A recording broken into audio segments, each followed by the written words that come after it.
sake of everybody's valuable time, I'm going to call this meeting to order because it looks like we have full committee attendance, which is great. So I have the agenda up on the screen. So I'm going to call the meeting to order at 7:02. Like I said, I can see everybody on camera, so I'm going to take that as a roll call because Nick's there. Is Sophia there too? Yes. Okay, I'm sorry, couldn't see. And Lynn and Nick are in the room. So here's the agenda. I think primarily tonight we're just picking up on where we were left off with. I want to pass over the meeting minutes and just go to the discussion at hand, which is we have receipt of information on the DPW project for the committee to review. Any other items you want to put through the agenda? The only I wanted to, I think I spoke to you earlier, I wanted to amend the agenda so that we briefly discuss the capital budget draft guidelines, that's what we're following. Do you want a discussion on that or do you want to pass over it? Because I would like to, I wanted to amend the agenda to have that discussion. If you don't have a problem, I'd like to pass over the meeting minutes, and then in new business, we can just touch on that, if that's okay. I don't want the meeting minutes. I was just bringing something else to your attention, but we can pass on it. Okay. Yeah, so I think our biggest item is article number 4, which is the article for the DPW request. And Dennis, I have set up a Bluebeam session for a lot of us that can access that Bluebeam, so we can look at it and make any comments there. The members just got their invites today. I think at 9 o'clock or 9:30 this morning. I'm sure many of them are just opening it for the first time. So I was just going to turn it over to you quick to give us an update on the DPW committee. I guess Paul on the DPW committee review and recommendation.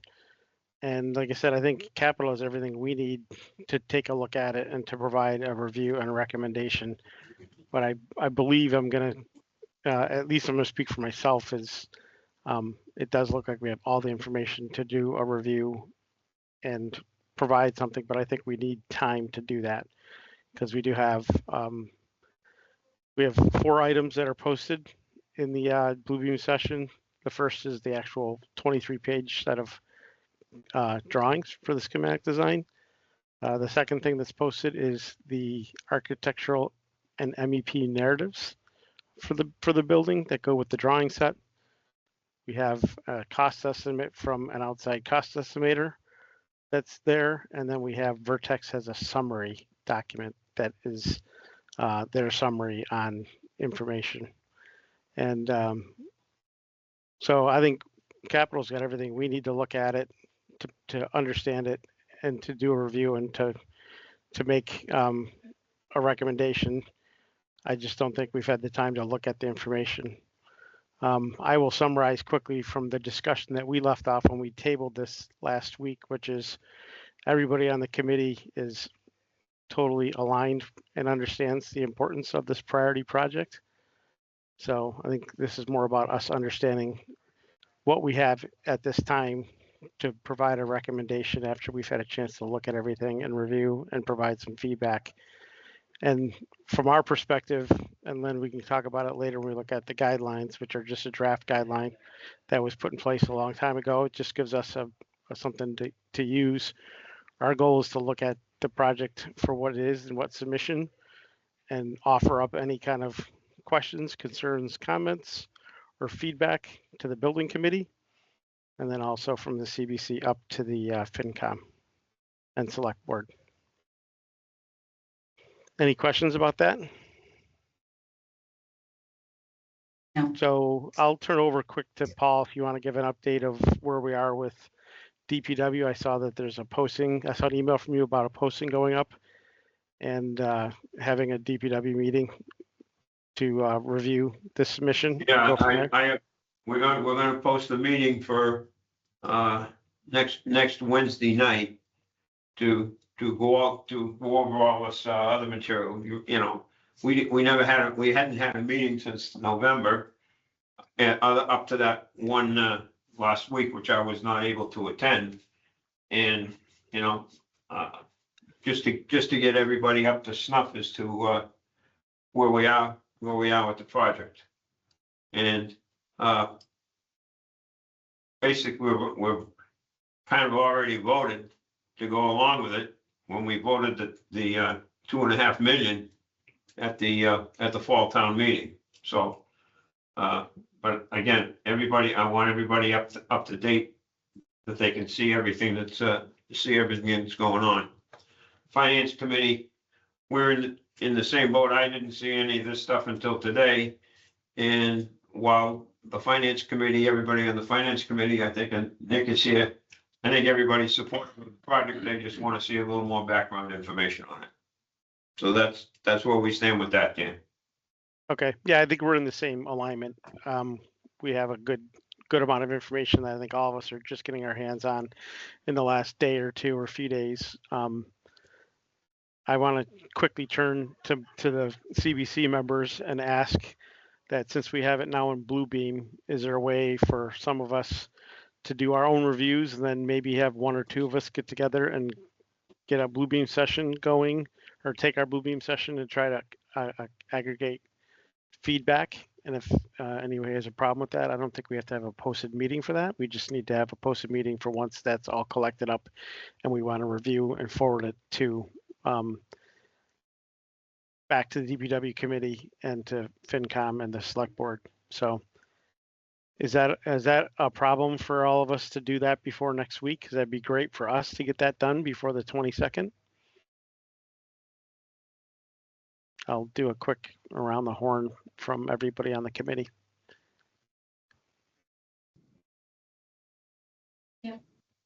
So Sophie's saying yes. I'll say yes. I'm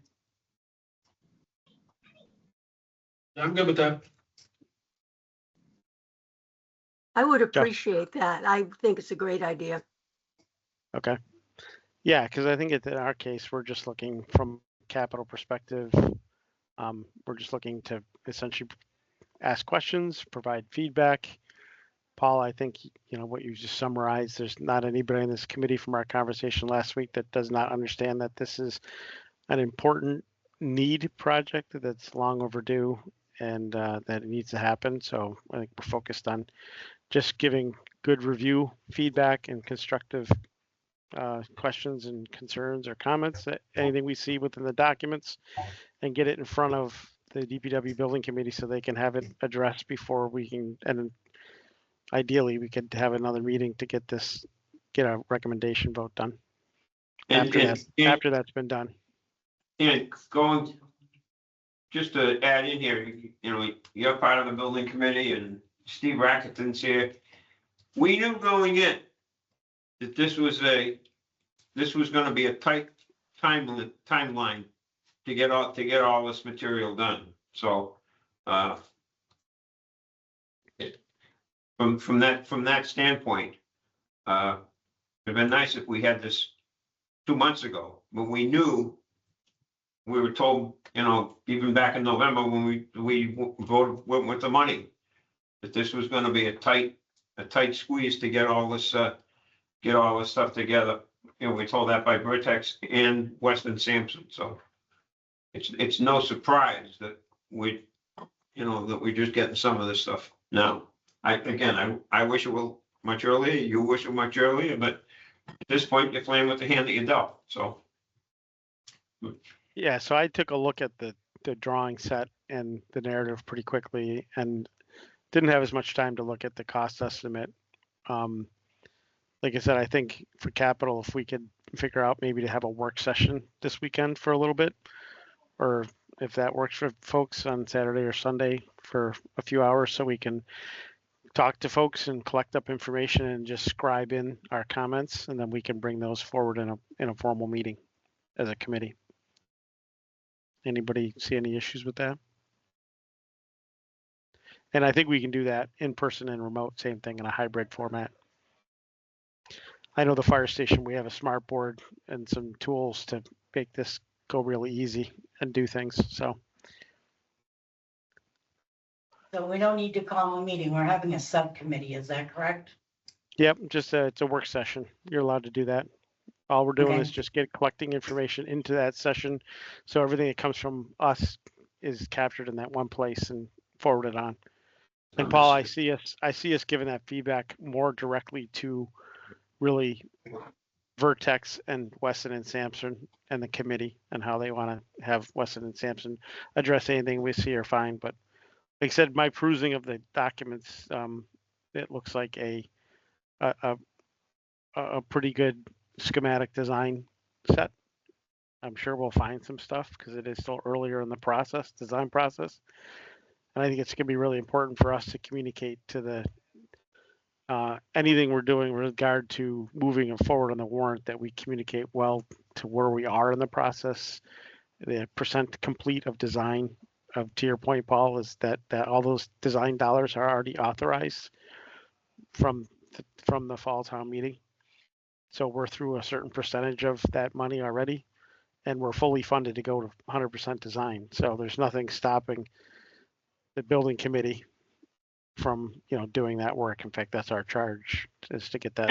And the thing that nobody's mentioned, I've mentioned it to people. If this project fails, we still owe the $2.5 million. Yeah, I mean, if for some reason we're not successful on town meeting floor or whatever the case may be, you still, like I said, I don't see this effort of coming up with a complete design of the addition renovations. It's authorized to be done. I think it needs to be done. That's just my own personal opinion. Because the community's in no good spot to have something that's half done. If there's an issue for some reason, I guess we'll find out between this week and next with the DPW committee and the select board, if there's maybe something that can be talked about the warrant article and the budget and where we are. Is there maybe a technical issue to be addressed? That's something, I think that's just our focus between this week and next week to flush that out. This is a reminder through the chair, the warrant's closed. So making modifications to that would be more than difficult. It would be extremely difficult. The board would have to reopen the warrant to be able to consider any modifications. And then it wouldn't be wise because it's tied to the ballot and the ballot's already gone to print. I just signed a constable. Well, it's getting ready to go to print, but I mean, our time frame for the ballot is, we're past it already. Yeah. So we can't alter You it. can't alter it. I know. Right, so the numbers that we're talking about, just for clarification, that's all I'm saying this for. The numbers that we're talking about are the numbers we're going to town meeting with. There cannot be any changes to those numbers. It was the number that was talked about. At the last town meeting, it's exactly the same. We promised the taxpayers we wouldn't go a dollar over it. And there is a strong potential that we're gonna come under, but there's a couple of factors that we don't have a crystal ball, so we can't tell you. We can have all the best cost estimators that are out there, but it comes down to the bid, because the bid defines what the project's really gonna cost. And the project could come in several million under.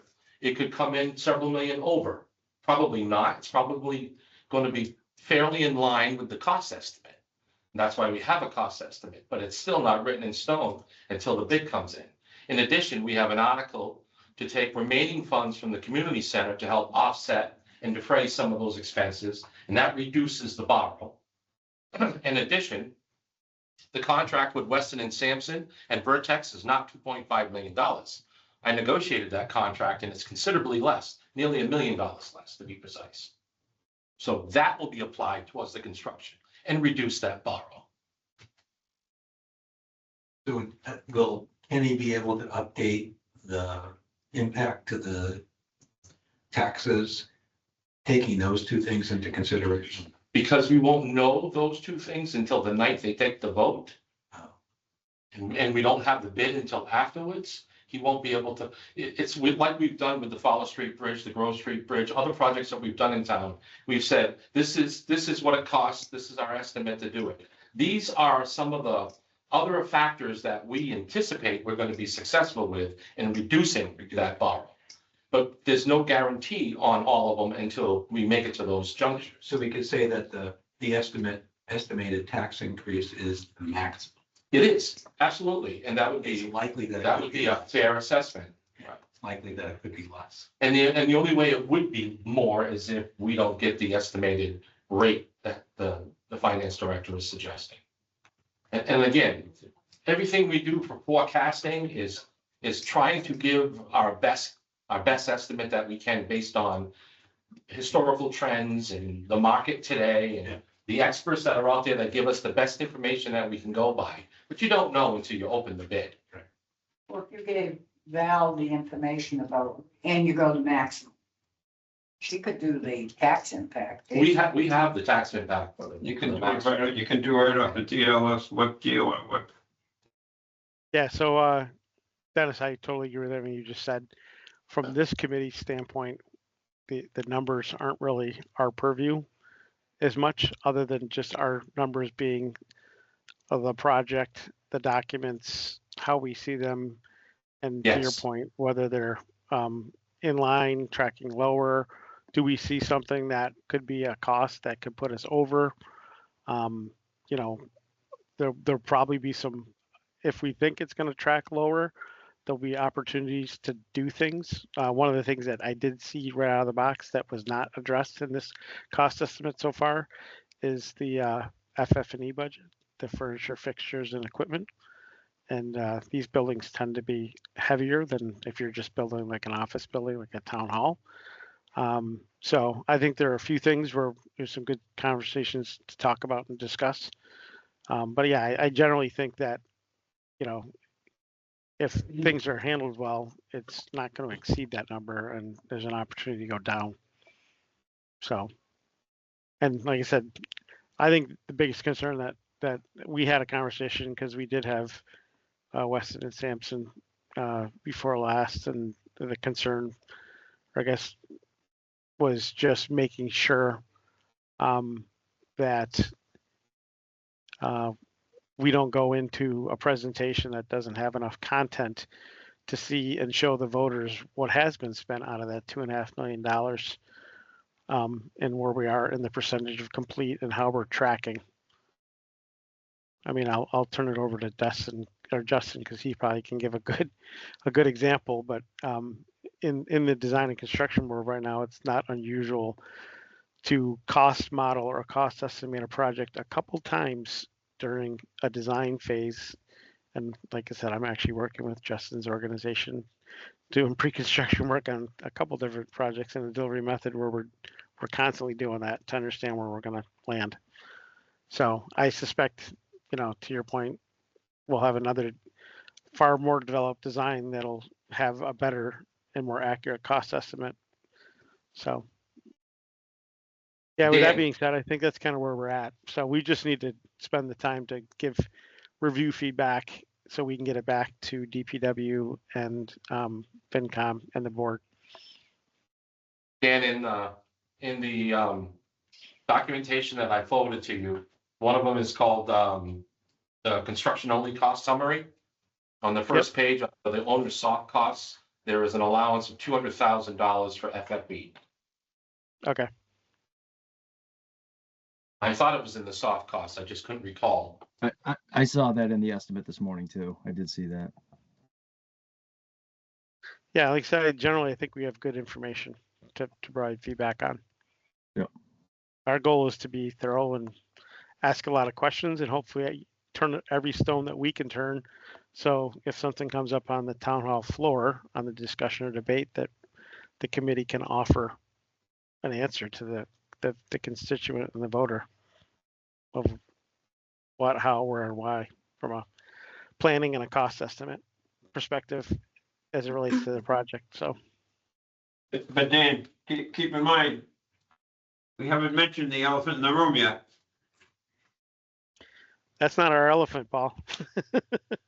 I know. That's your elephant. It's the school. Okay, you gotta put your big boy pants and big girl pants on and they face the reality of the fact that you're going up against that. And that's for discussion for another day, then. They can, we were probably having discussion last night at the finance committee, but that's the reality that we're facing up there, so. Anyways, I think our focus is just doing a good review and getting good feedback so we can help the DPW committee, finance committee, and the select board be confident that everything that can be questioned, asked, reviewed, and evaluated at this point for where we're at is done well, so we can provide good answers. Dan, are there any questions that any of the committee members have now that Paul or I or Steve could answer that would help? I think it's important for the committee to also understand that the plans that you have before you are not the original plans. Those plans have been scrutinized and squeezed, and 10,000 square feet building has been reduced in that plan, and it went from a rough estimate of 30 million to 33 million down to 17 to 19.5. So that's a serious reduction. So again, to your point, Dan, things that we need to be able to echo on town meetings so that the taxpayers realize that this wasn't something that we came out of the job with and said, here we go. This was something that we've scrutinized for a long period of time from many professionals from many different angles to get this down to still having a facility that meets codes and keeps the employees safe and does what we're supposed to do.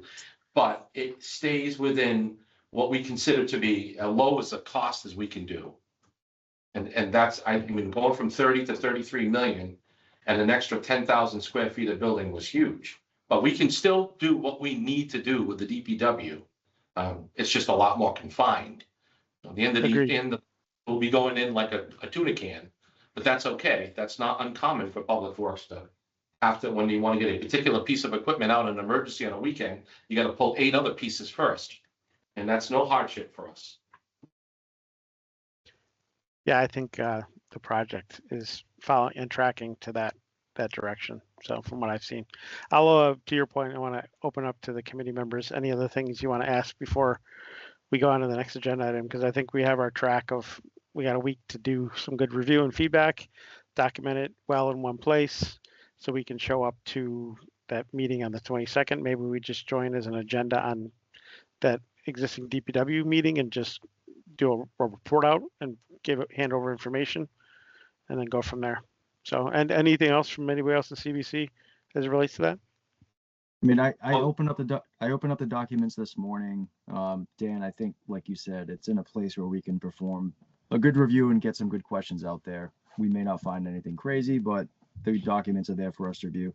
I was just curious how much, are there any skeletons or like existing conditions survey type stuff that you guys are looking to get into that worries you, that we would want to explain or broach? I don't think there's anything in the documents, but is there any part of the site out there that is maybe scary? I think there was no ledge allowance. I don't know if that's like a scary thing for you guys or. Because we did test borings.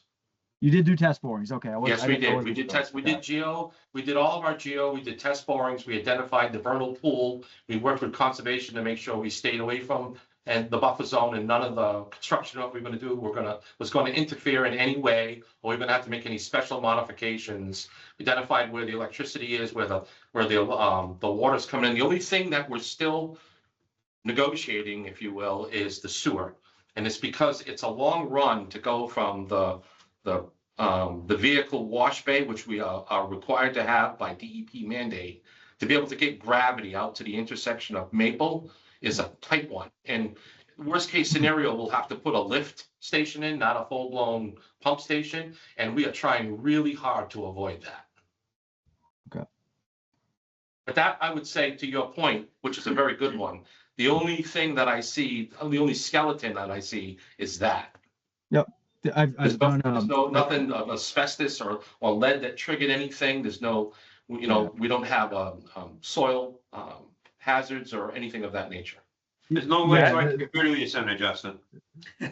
Oh, yeah, it's, I've done a maintenance shed before and similar sort of layout. I mean, the building isn't incredibly complex, right? It has a mezzanine, like it's metal, like it's fine. One thing I did run into is, it's been a maintenance shed for a long time. We were doing an expansion and we found an underground tank, right? We had to evacuate it. It was an issue, right?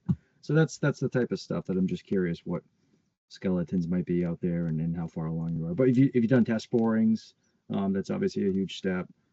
And Justin, I think we still have a few of the original building committee members that built that building because it was a few years before Nipmuc was built, and it was ahead of gas, sewer, and water going by for that. I know that the addition that's on the existing buildings in the footprint of an original expansion that was planned for, so I don't think we're out coloring outside the lanes there. Yeah. And Dennis, I think your example of hitting the sewer inverts for the longer end, at the end of the day, that's a simple thing to, if you can avoid it, great. If not, it's not a big deal to add that.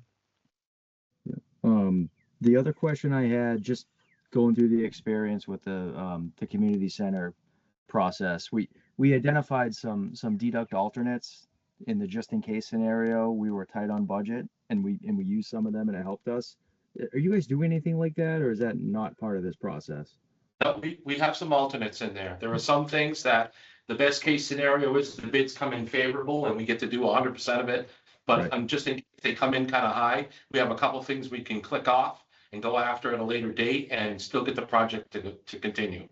Okay. Is that feedback that you're looking for from like us, or is that already done and written down and passed it?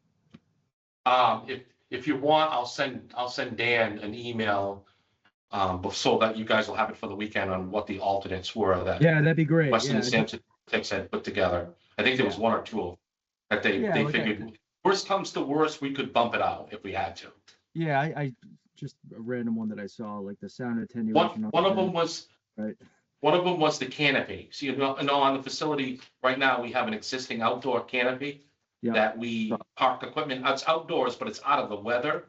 So there was an option to renovate that, make it much larger and put it in another location with its own retaining wall. And we left that as an option just in case. That's So an an alternate, More just in funds. case. So it would save us a few bucks if it came down to a page. It's at the bottom, right in the middle of the page. It says alternate tank canopy.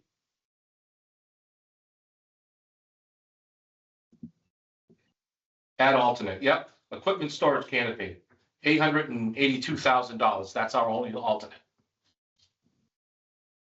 We would like to have it because there is still going to be some equipment that's not going to go in that building, but it's not crucial that it has climate control, but it would be favorable for the equipment and the use of the equipment to get it out of the weather.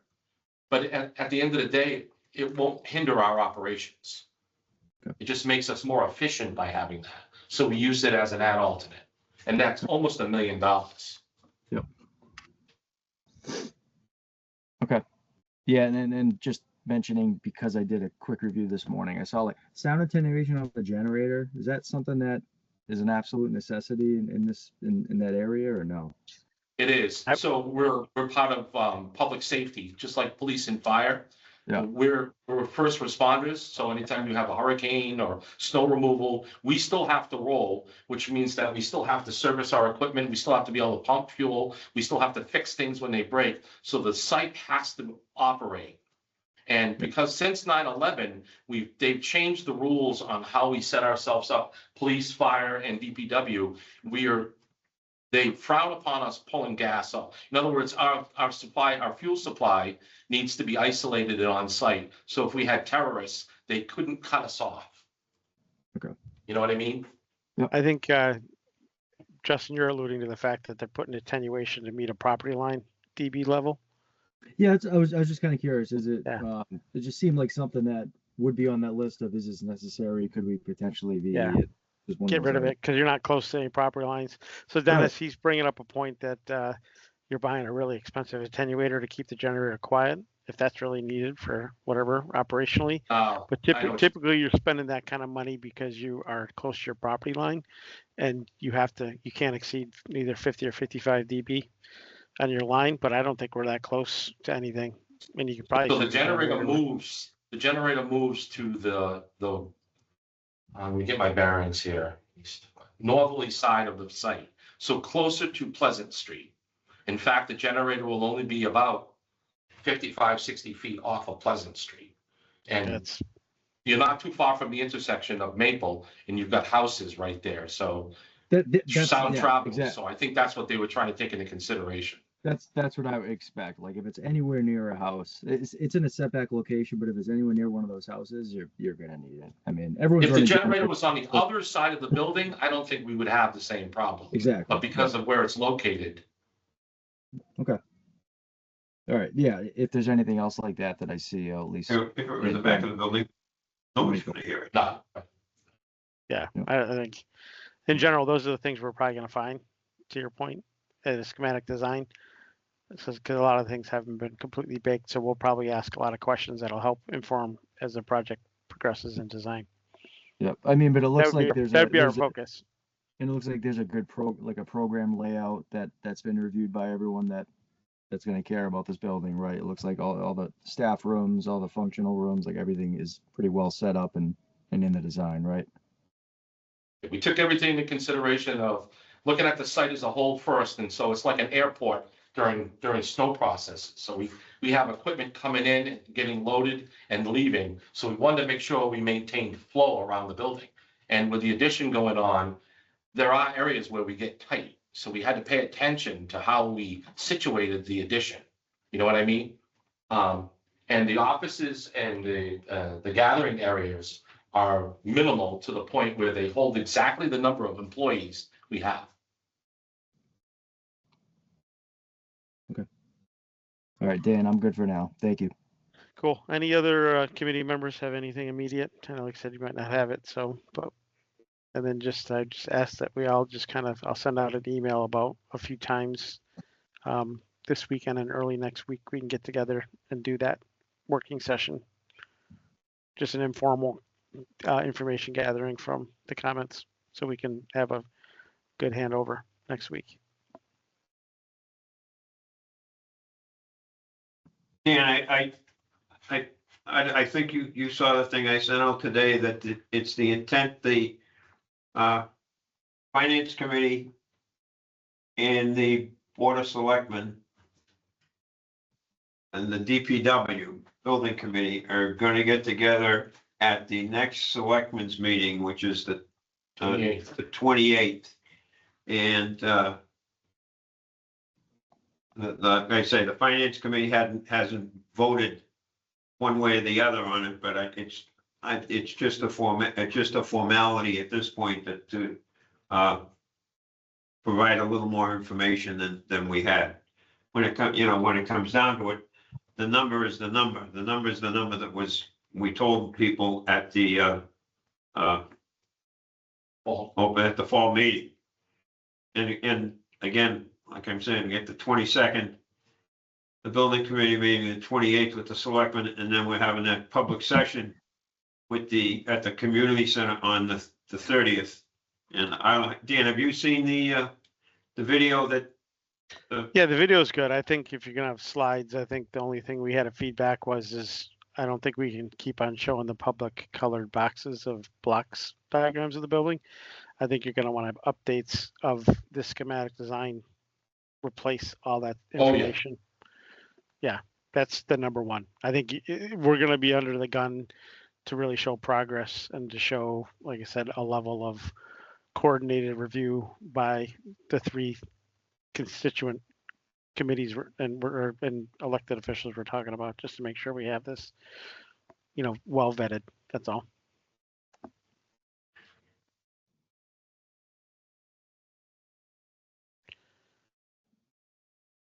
On the absence of time, if any other questions or discussions on that point, we'll continue to table our recommendation and continue our working effort to deliver this by this time next week at the latest.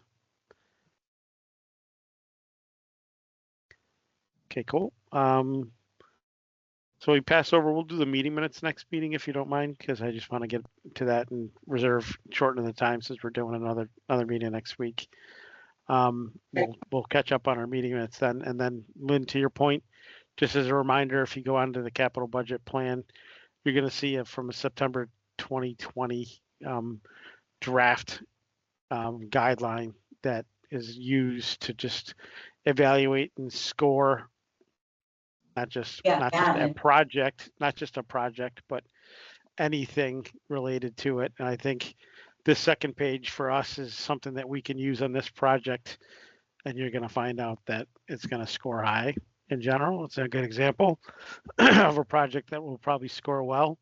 And then that combined with a very complete review and feedback from this committee to others, I think we'll be doing what we're doing. So this is just something we put together, like I said, 5 years ago, just so we weren't just shooting from the hip.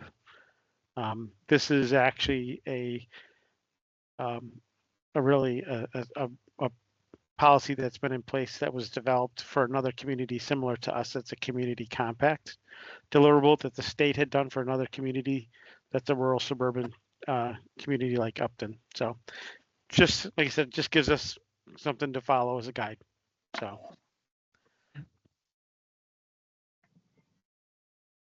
I think when we do this, we can probably do this page on the project scoring as part of our deliverable and recommendation.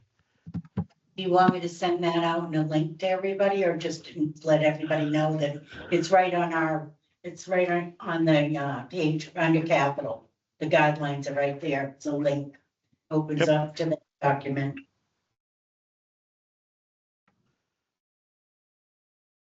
So any other questions about that? And like I said, we can incorporate this part of it for sure. I think it'd be good. Okay.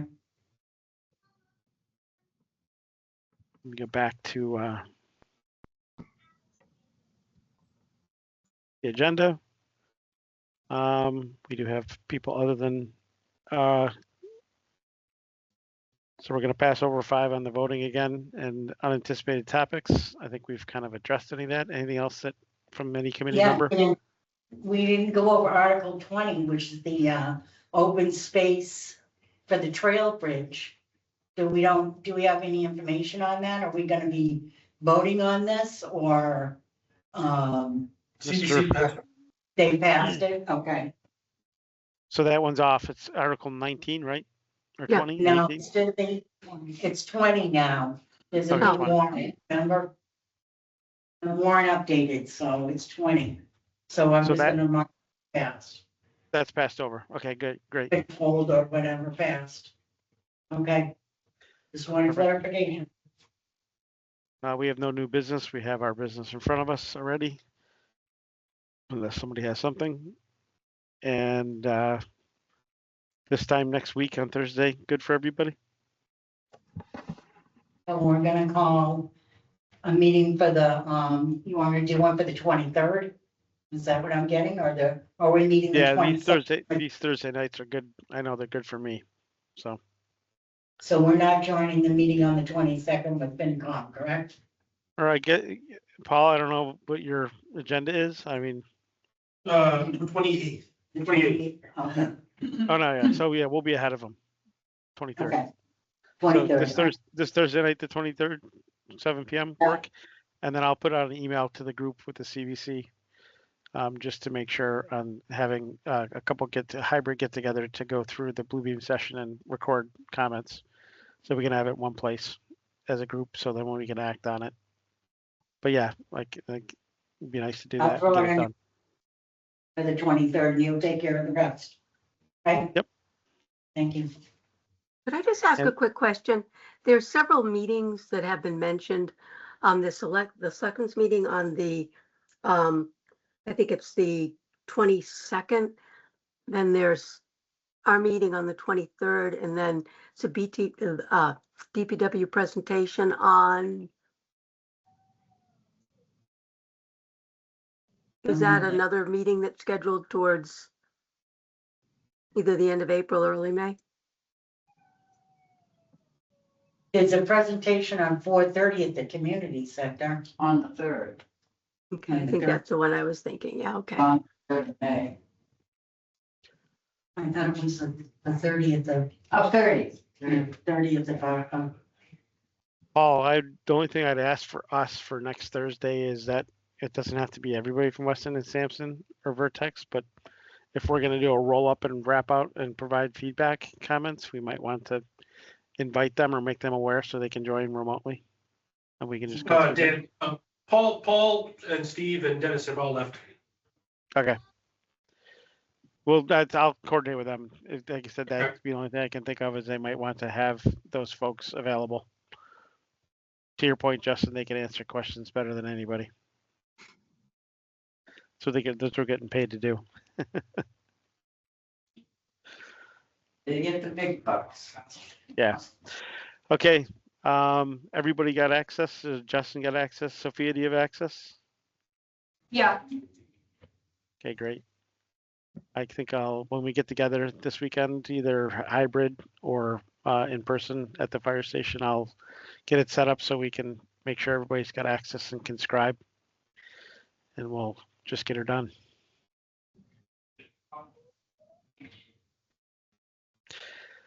With that being said, we have nothing else on our agenda, so I'm looking for a motion on agenda item number 10. so make a motion to adjourn. Second. All in favor? Aye. We got to do roll call because this is one thing where we got to do. Oh. This is our one action. We have to do roll call. Dan Lazar's aye. Justin Pollard, aye. Lynn Haggerty, aye. Nick Ansel, aye. Sophia Studley, aye. Kathy Robertson, I. We're adjourned. Thank you. 7:43 p.m. Appreciate it.